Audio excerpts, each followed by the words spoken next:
Hello everyone and welcome to this next session of PragatiE Vichaar Break the Bias. Today we are very excited to have with us Miss Milee Ashwarya. Milee Ashwarya is a publisher, eBury Publishing and Vintage Publishing at Penguin Random House India. Her focus has been on championing the best voices in fiction and non-fiction while publishing a range of bestsellers across segments.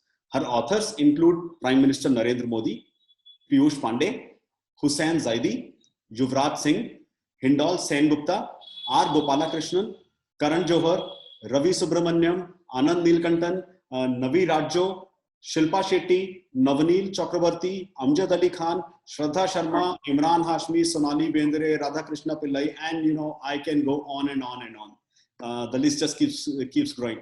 A TEDx speaker, she's passionate about issues related to working women, parenting, and the environment. She was recently awarded the Women Achievers Samman 2017 for publishing by the Global Organization of People of Indian Origin and the Distinguished Alumni Award 2017 for Excellence in Publishing by Hindu College, Delhi University. So, welcome Ashwarya. Hi, thank you for making me a part of your Women's Day initiative.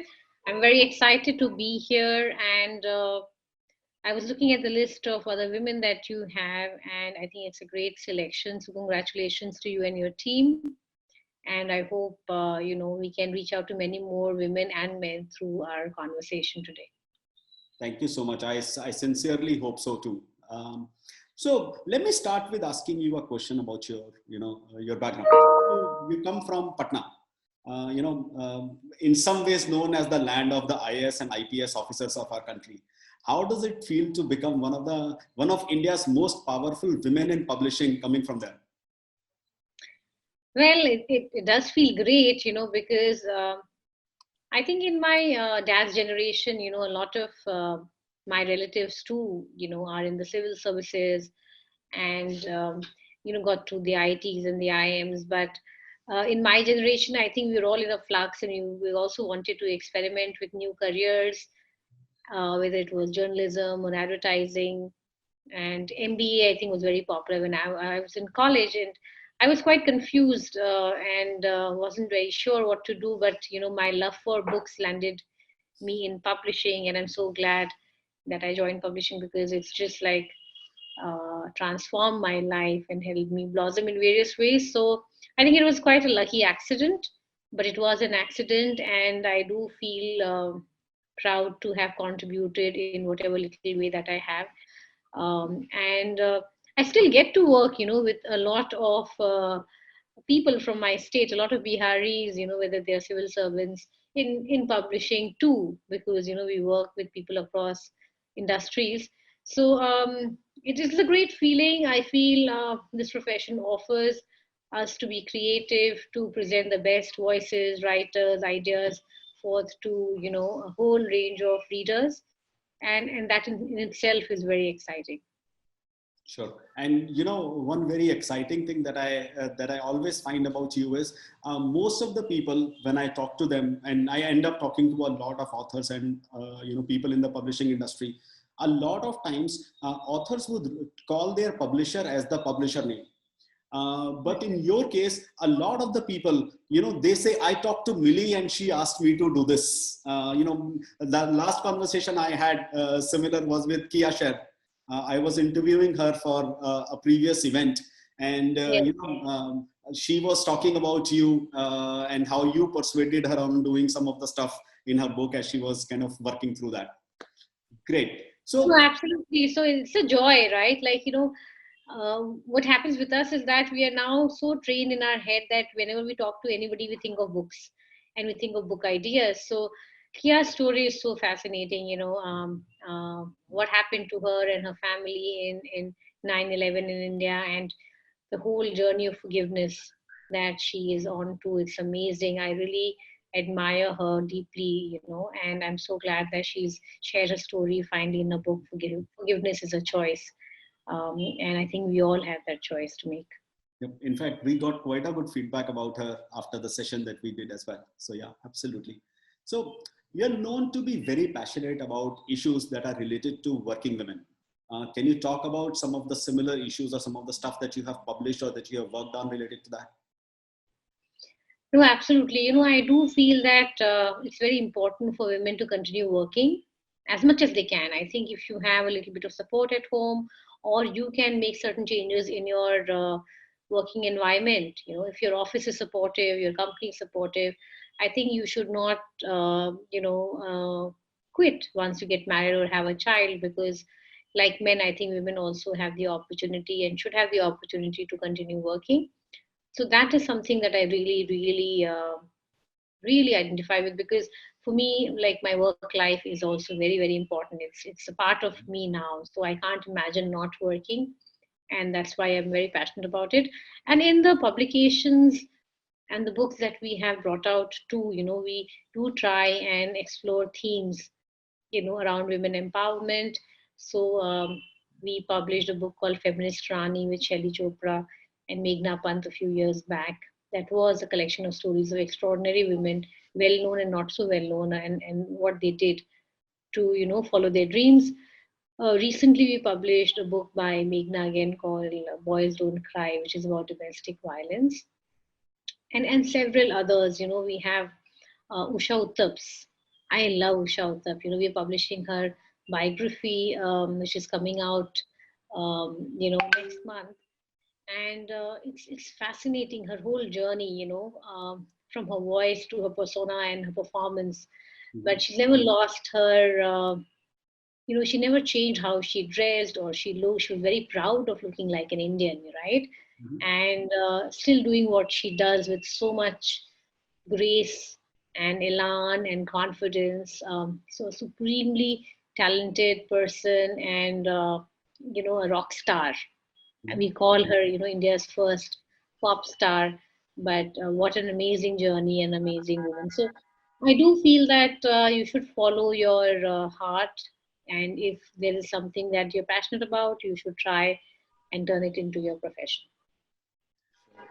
That's absolutely a great thought. So you were awarded the Women Achievers Samman 2017 for publishing by the Global Organization of People of Indian Origin. Can you talk about how such awards and such titles they motivate the women working in the industry to achieve more? Yeah, so this award came as a surprise to me, and because I didn't know the organizers or the award committee at all, and but a friend of mine was also Geeta Hariharan. She was also going, so I decided to go to Bahrain, and it was quite an experience because we were a bunch of women from different fields and different age groups and backgrounds, and it was quite a interesting experience for me to interact and learn from them.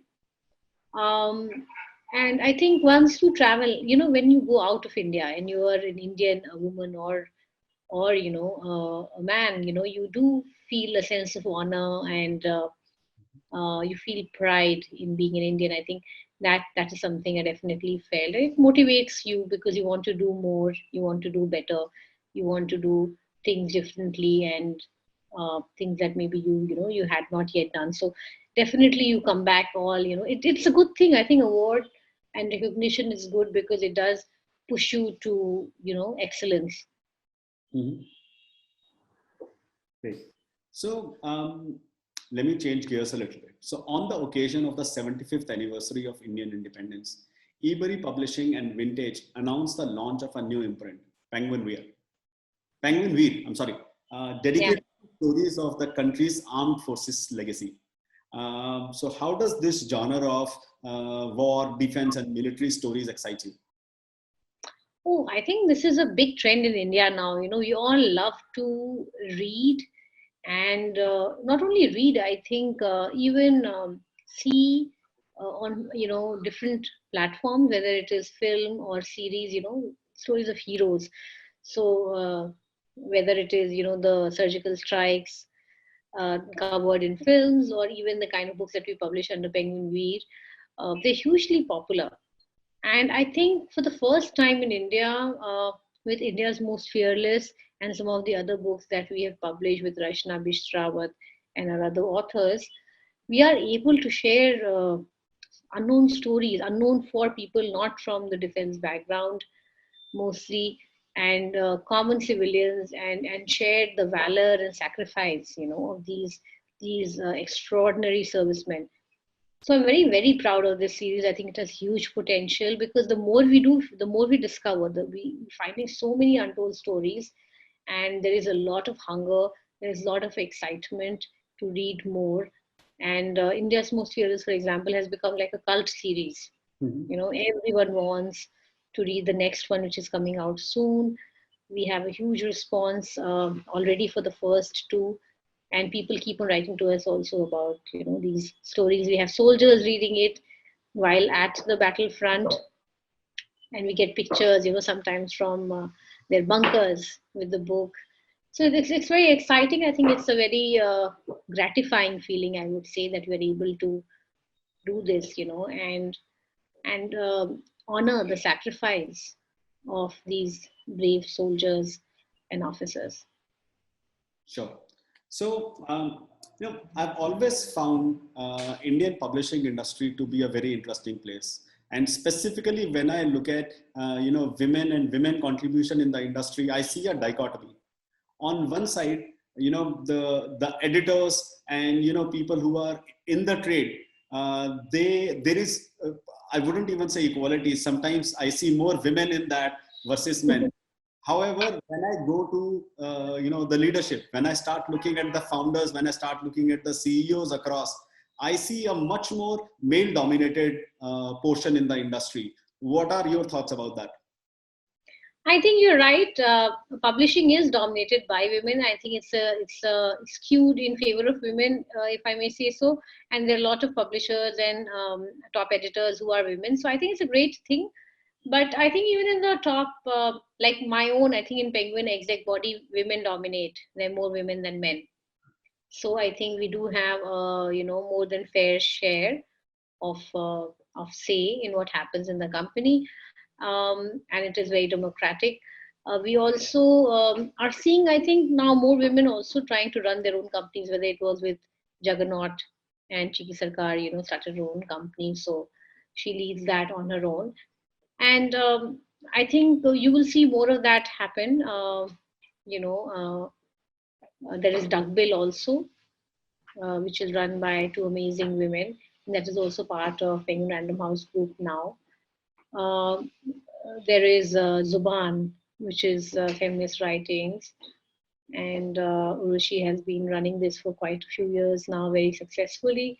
There is Yoda Press. So there is a bunch of companies which are run by women, and I think it's great. I think it's a great thing to have, and I think more women should venture out into this. Yep, perfect. In your career or in your experience in publishing, have you ever felt, there is a need to break some bias, and how have you done that? I think our universe is, we deal with writers, we deal with people who are educated, we deal with ideas and thoughts. So our world, I feel, is slightly different. But when you come out in the open and in a common in the common life in India, I think there's still a lot of taboos. There are restrictions. There are inequalities. So I think the publishing world is very different from how I think the rest of the country probably perceives women, or treats women, for that matter. You still have so many cases. I don't have to name them, but there's so many cases of rape or assault on women, or even inequality in pay in a lot of professions, whether it is Bollywood or other professions also. So I think a lot of those things still exist, and there's a lot of work to be done. But it can be done only if women speak openly about it. If you say that this is what is happening and this is not right, then only I think things will change. If you accept it and be a part of this whole thing, then I think you won't see much change. So I think we have to take risks and speak up if you want to see and make a difference in the world. Sure. So in your career, have you ever felt this bias? uh no, I don't think so. I fortunately, I don't think so. I haven't seen this bias in my career at all, because I've been lucky perhaps, or because of the way I work, I'm quite professional. So I also, I mean, I think I work with some wonderful people. I have not faced, I think, any kind of bias. In fact, I have great relationships. I've had great, great things to say about a lot of men that I work with. Actually, a lot of men, senior men, older men, and I work with people, across professions and age groups. Mhm. So from the 90s to the teenage, and yeah, I have been lucky, I suppose. Okay, I guess it's also quite a bit to do with how you perform or how you carry yourself or how your personal interactions and how you are as a person. I think so. I think if you're confident, you're professional, you know your job, you will get respect whether you're a man or a woman. I think the gender comes secondary. So for example, if I'm working with someone, talking to someone, interacting with someone, after a few minutes, I mean, I forget if it's a man or a woman. It's work, right? You're talking about things and work. So I think that is where it has to be. um, I think gender is definitely there, but that shouldn't affect our behavior. We shouldn't go with Mhm. preconceived notion that, oh, like it's a woman driver, so she's a bad driver. I've heard that a lot.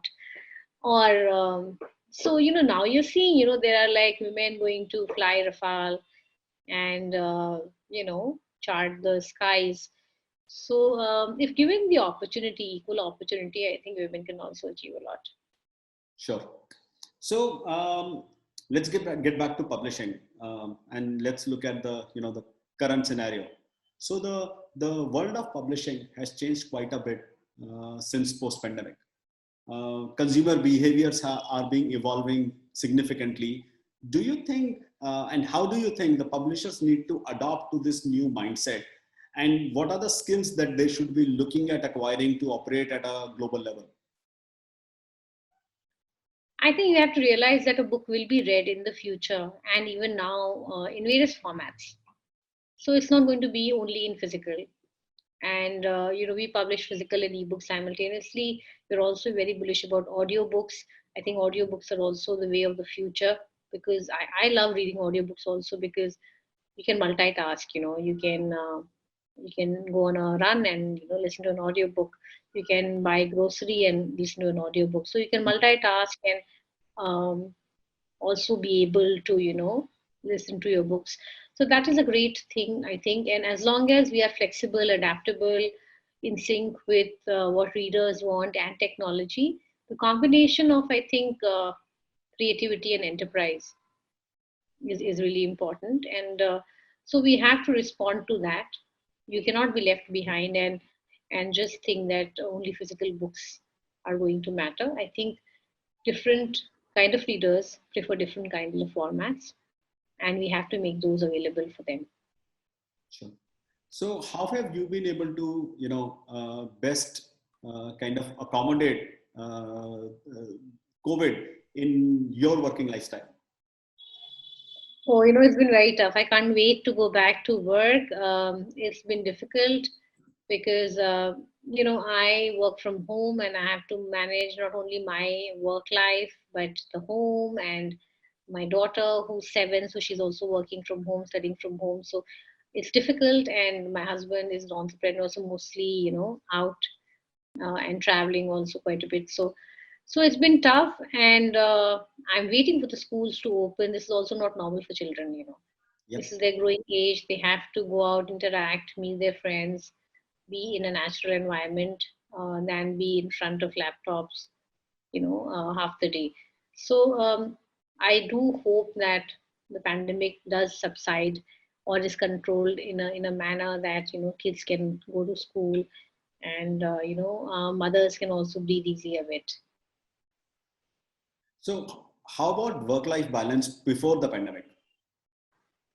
How were you so well able to accommodate everything and grow? Why, yes. So before that, my daughter was going to school, and I did have my in-laws or parents also helping out in between.